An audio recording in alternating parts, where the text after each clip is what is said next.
Değerli kardeşlerim, neredeyse her hafta çevremizden bir insan eksiliyor ve acı olaylarla karşılaşıyoruz. Bir taraftan geliyor, bir taraftan dökülüyor.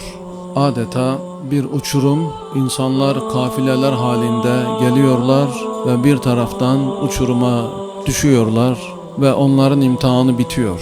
Hepimiz biliyoruz ki şu dünya bir imtihan dünyası.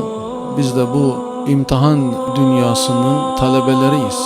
Allah Azze ve Celle herkesi imtihan ediyor çeşitli olaylarla ve bizden sabretmemizi istiyor ve beşşiri sabirin buyuruldu, sabredenleri müjdele. Neden Allah Azze ve Celle sabredenlere müjdeliyor? Çünkü gelen musibet Allah'tandır. Dolayısıyla eğer insan sabredecek olursa Allah onun mükafatını verecektir. O halde onları müjdele denilmiş olmaktadır.